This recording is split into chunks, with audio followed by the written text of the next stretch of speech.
It looks like an announcement is imminent that Bruno Fernandes, as expected, I guess, will indeed replace Harry Maguire as club captain. I know you've got a bit of information you're keen to relay about Maguire shortly, but I think this is the sensible choice. Obviously, Bruno wore the armband more often than not when Maguire wasn't playing last season.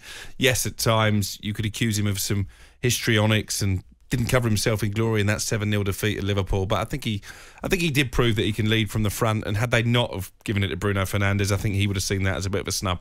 Yeah, I mean, on Harry Maguire, I mean, I understand that he remains relaxed about the situation. I think he's told everybody that he's going to knuckle down and work for the team.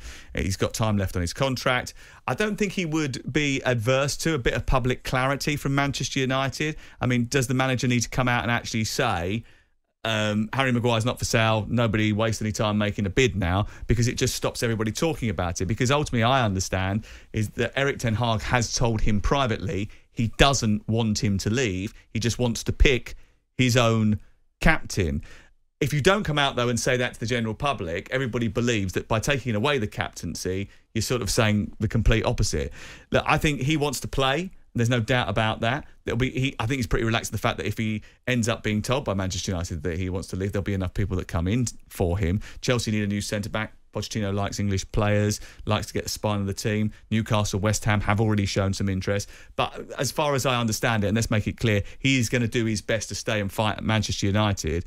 And in the event that they aren't going to use him, then I think he'll think about, asking for a bit more clarity in order to decide whether or not he's going to get a chance to play. Because after all, the Euros are around the corner. And this is a guy that's been the centrepiece of the England defence for 6 years. He's not going to give that up without a fight. He needs to remain that person. But ultimately, he needs his manager to come out and say, this is the guy I'm going to have in my squad. I need him in the squad, because that's what he's been saying to Harry behind the scenes.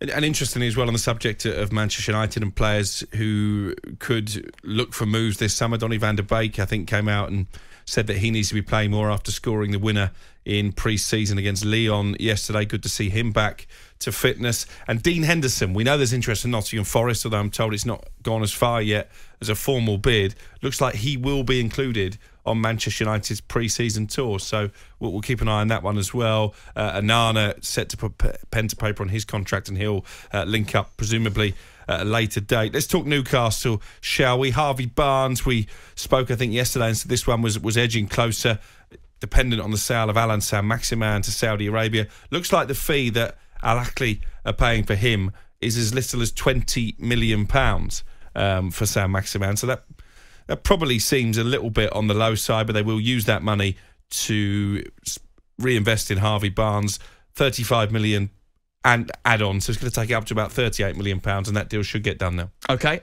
more tomorrow on talkSPORT with Alex Crook. In fact, you're coming back a little bit later at 4:30. I need to do a bit more of his transfer notebook. We might let you get through the whole thing during drive time. I just realised I overtalked there, didn't I? Yeah, you did a little bit. Apologies to our producer.